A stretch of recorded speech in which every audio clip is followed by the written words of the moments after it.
and welcome back to the Hoarder Crafting Podcast. My name is Sasha and I'm coming to you today from a very, very sunny, very, very hot town just outside of Birmingham in the West Midlands here in the UK.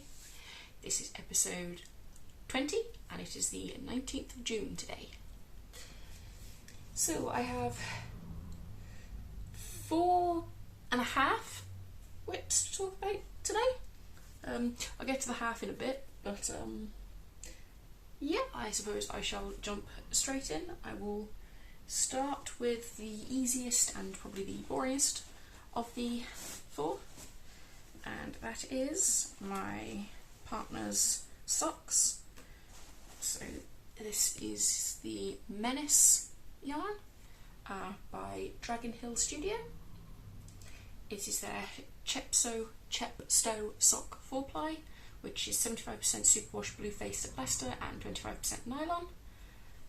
It is a very, very simple red and black stripe, and I am just making some vanilla socks for my other half.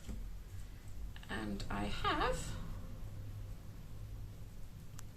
this much of the second sock done. I can't remember if I had the first sock finished. I didn't have the first sock finished last time by the looks of it, because I have a stitch marker, progress keeper, in. So I finished the first sock.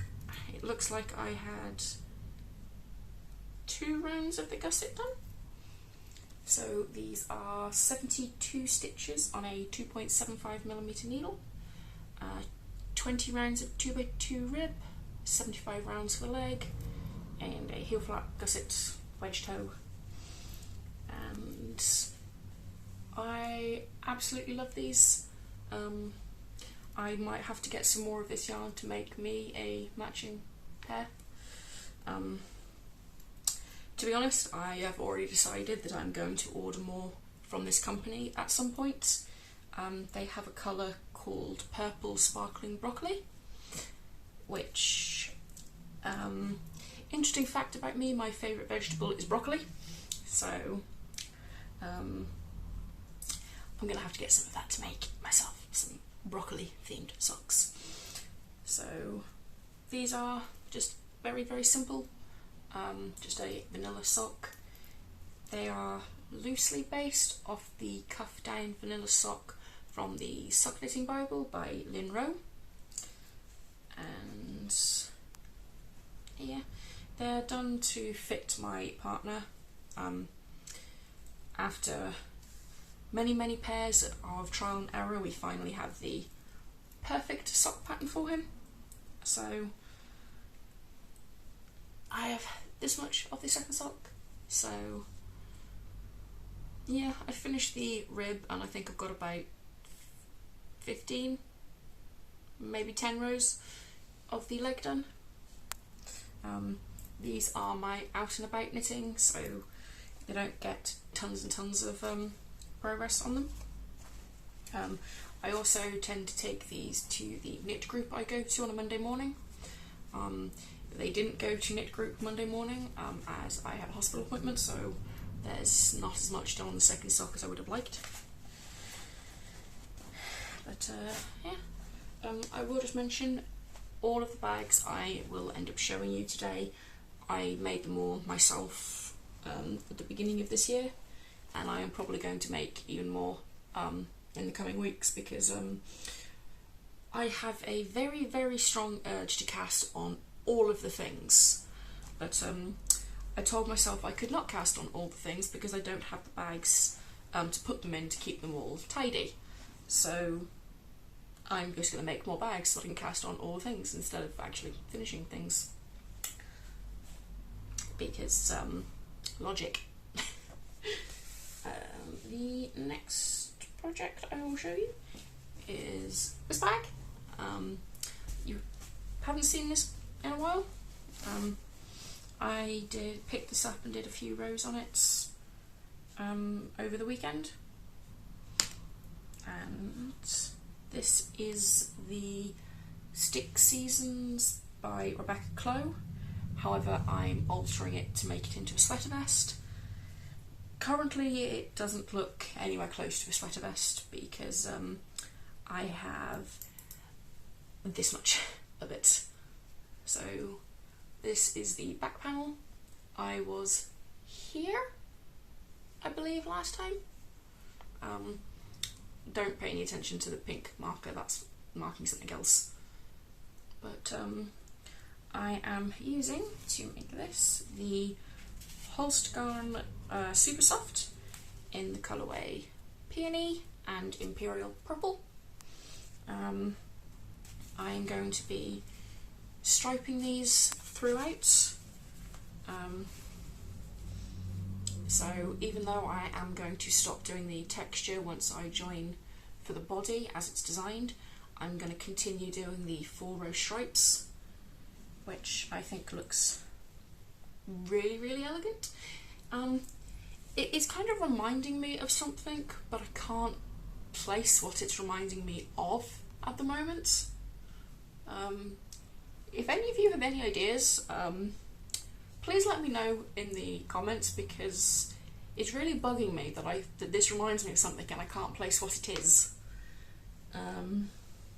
So yeah, this is being knit currently on a 3.25mm needle, and that reminds me that, so I've been looking for these because I need them for another project. Now I know where they are. It's not like I keep, you know, detailed notes or anything of where all of my needles are, but that's how far I've come. I think I've got another inch to work before I pick up for the fronts, but I will probably keep measuring this to make sure it's the correct length before I do anything. I am adjusting this pattern slightly. I'm using a slightly thinner yarn than the pattern recommends. I'm also using slightly smaller needles, but we shall see. I am really loving the fabric I'm getting, so, but this is definitely going to be a winter piece. It's going to be very, very warm. My next project hasn't seen tons of work. To be honest, I don't think any of these have seen tons of work, but this is my Golden Oak tank top by Agatha Makiewicz, and I have this much.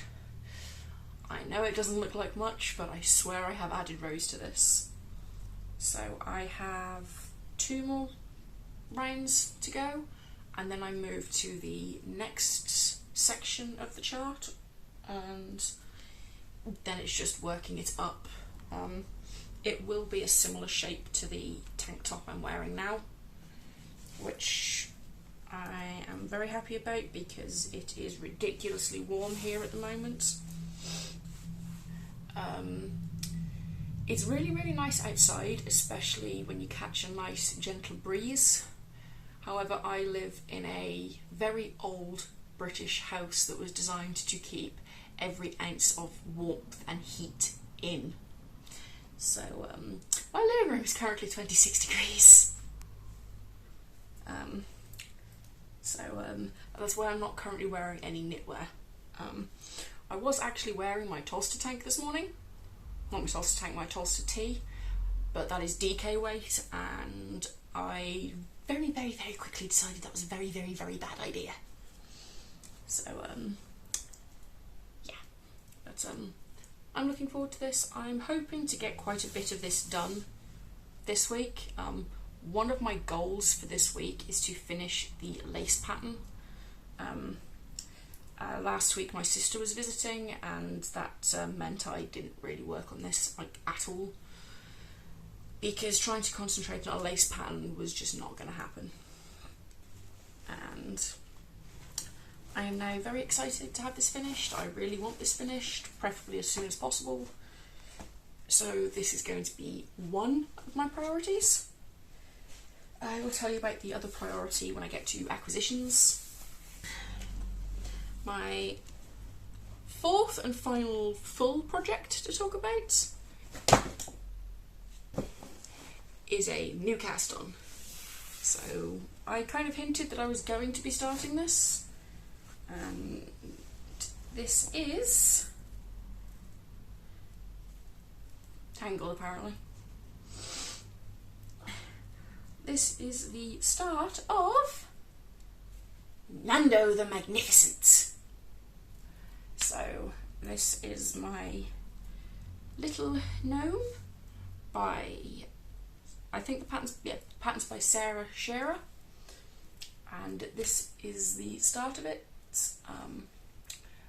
I think this looks really, really, really cute, and I am so glad I have gone with the hat is using the Ducky Darlings yak sock in the colourway Marina, and I absolutely love it. I think this looks magnificent. However, the pattern name, every time I work on this, I'm craving a cheeky Nando's every time I work on this. Oh, I'm so British at times.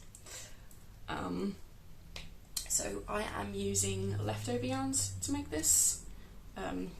This was from a pair of socks from a partner. The body is this rather large leftover from West Yorkshire Spinners Nutmeg, I believe this colour is. I made a pair of DK weight socks with this a couple of Christmases ago for a friend, and I'm using this for the body.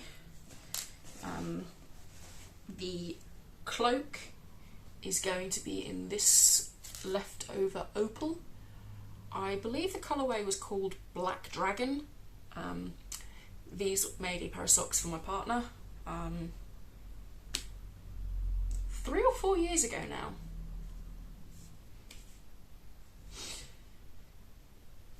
Maybe 2 years actually. So I bought this yarn when we were on holiday. I had him pick it out.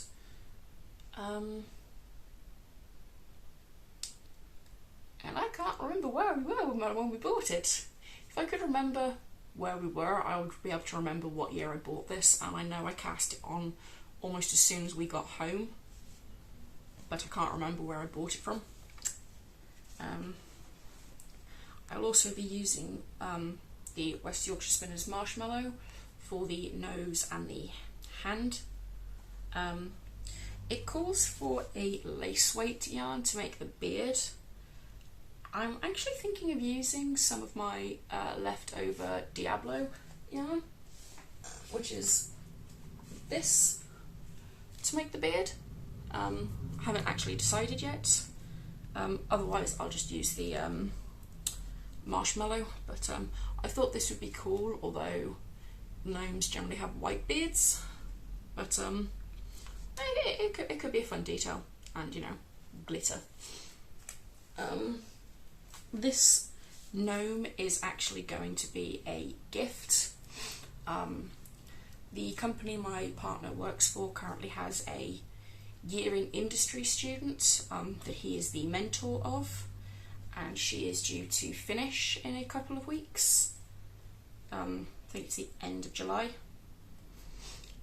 So I'm making this for her as a farewell gift, and my partner has already looked at the hat and said I might be making another one to sit on his desk. To which I kind of have to ask, Hun, where are you putting all of these things? Okay, I've seen your desk, it's already cluttered. So that is my Nando. And I might have to celebrate finishing this with the cheeky Nandos. So my last full whip.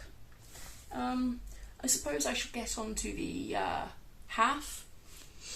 The reason I'm calling this a half is because I don't know what it is, I don't know what it's supposed to be, and I don't know if I want to continue. I basically cast this on last night as something to keep my hands busy. However, my knitting mojo was not there for anything that I needed to concentrate on, and my sock was not within reach at the time. So I have, this is the almost full ball of the So Crafty yarn I had left from my Tolster tea. I do have another 2 skeins of it here. And I cast on, or chained to start, this. I honestly don't know what it's supposed to be, what it's going to be. I kind of just cast it on, and I've been increasing on each side, so it's sort of, yeah. I don't know. I don't know if I'm going to continue with this. I don't know what it is. I just needed something to keep my hands busy for 20 minutes before I went to bed. And this is what I've got. I might keep it as something to work on and see if it goes anywhere. But at the moment, this moment in time, it isn't really anything. So we shall see. And so acquisitions, yarn in. So I think I mentioned last week or the week before that I didn't plan on buying any yarn. I'm still trying to work through some of the Wonderwool enhancements. However, my ever-loving partner kindly requested that I make a couple of orca plushies, so amigurumi orcas, to commemorate his team. The company he works for has their, he's a software engineer, and they're set out in teams, and his team is Team Orca. Now, due to the current global and financial climate in the UK, they have recently made a load of redundancies, as well as the fact the project is probably going to be coming to an end soon. So he's asked if I could make a few orcas to give to the members of his team. There is 4 of them, I believe, including the year in industry students. So I bought some basic acrylic yarn in black and white to make some orcas. I forgot to bring it over to show you, but it is literally just the Hayfield bonus acrylic in DK. Hopefully I will have the first orca finished next week. I printed out the pattern this morning so I can get started later. I have about 5 weeks to make them. Realistically, I think I only need to finish 3 of them by then, because the 4th member of the team is my partner, which means I can just give it to him when it's finished. But yeah, that is the other plan for this week, is to get the first orca made, or at the very least have it almost finished. I do have all of the parts, all of the bits I need for it now. So I've got the yarn, I've got safety eyes, I have a whole load of stuffing I am still using up. So funny story on that. When I first learnt to crochet, I started by making like 5 or 6 Among Us amigurumis. And I was like, well, I need some stuffing, and this is during COVID. All the shops were closed, I couldn't go anywhere to buy stuffing. So I went to Amazon and I bought some stuffing, and I didn't read how much stuffing I was getting. And you're probably there thinking, oh, it can't be that bad, like, stuffing's not very big. No, it's not, but I bought it by weight, and I bought a 5 kilogram bag of stuffing. Just take a minute to work out how much room that took up. The Amazon delivery driver who delivered it was very, very confused because it came in like this really, really big black bag it was stuffed into. It was heavily compressed, but of course 5 kilograms is not very much weight. But it confused him as to what it was because the label on the front literally just said stuffing. And he thought I'd bought like actual stuffing mix for cooking of 5 kilograms. No. I am still using that stuffing. 4.5, 5 years later, I still have a lot of it left. And I have made a fair few plushies that I've given away over the years. I have made keychains that I have stuffed of a little octopus or jellyfish. And I'm still going through it. I've made chickens. Chickens. Probably would have better than that way, Sasha. They're stuffed with it. And I think I still have at least 1 kilogram, if not more, left. So, oh dear. This is going well. Watching, reading, watching, life stuff. So, watching, me and my partner have started watching Clarkson's Farm. So, me and him, most evenings after we eat dinner, we'll sit down and watch stuff together. Usually we watch YouTube. We watch a lot of dashcam videos. We find them funny at times. Both of us have dashcams ourselves and have actually sent videos in for these, so some of them it's quite funny to watch and go, is ours going to show up? We also watch a lot of car vids together, as well as a couple of other random channels. But when I mention watching, I will most often just mention actual TV shows or relevant YouTubers for you. So yeah, we started watching Clarkson's Farm. I'm not going to say that Clarkson himself is a good person, but some of the stuff he does is for good, and it is quite entertaining. Yeah. Reading, I finished The Valley of Horses by Jean Auel.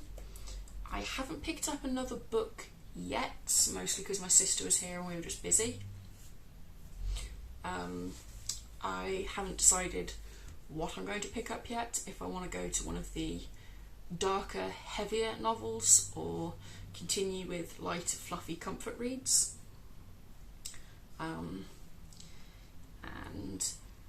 I'm now going to mention life stuff. If you're not interested in that, I shall see you next week, hopefully.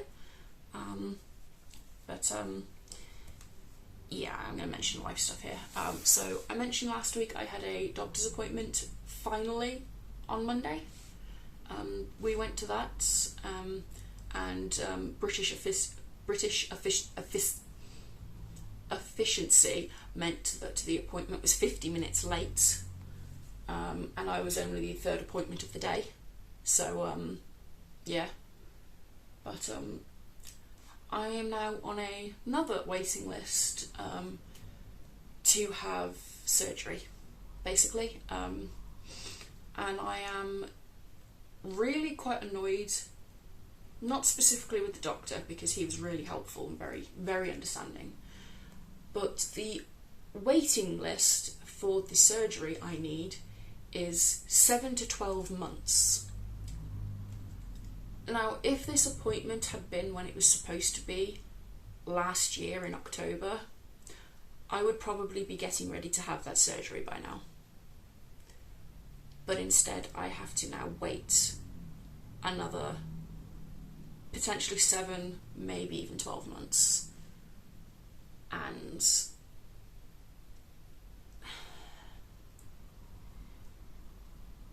I am grateful to be living in a country that offers free universal healthcare. I don't know how I would have managed if I lived in the States, watching what they have to go through with health insurance and everything. But This appointment should have happened 8 months ago. I mean, even if I want to be generous, it should have been at least 7 months ago, which means I should be having that surgery now.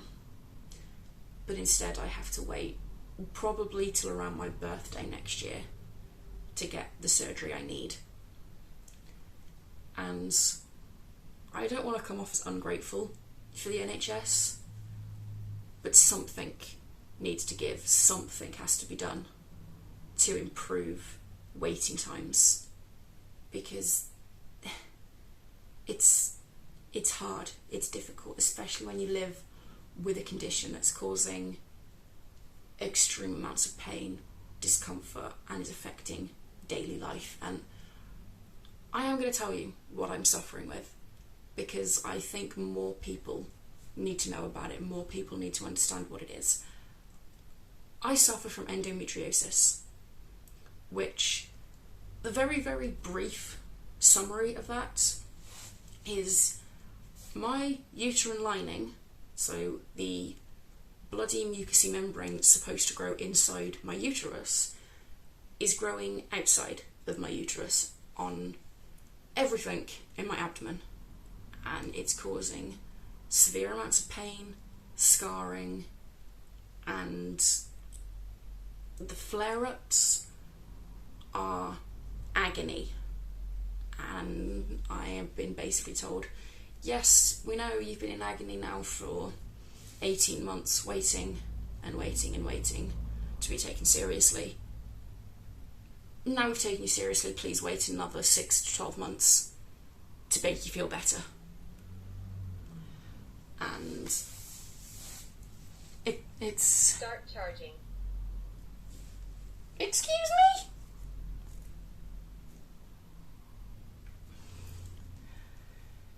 I think I need to start putting the Rowe back outside of the room before I start recording. Yeah, but if you're still here after that, thank you for listening to me have a moan. I am very typically British at times and do like a good moan. It makes me feel so much better. If you're not somebody who likes to listen to a good moan, I will warn you every time I'm about to have one, because I know that's not everybody's cup of tea. But I would like to say having a good moan is really good stress relief at times. So thank you for watching. If you liked this video, please leave me a like. If you didn't like this video, please feel free to dislike it. I really don't care. If you can think of what this striping reminds you of, please let me know in the comments. And otherwise, if you want to see more of this random person rambling away on the internet, please feel free to subscribe, and I shall see you all next time. Bye guys.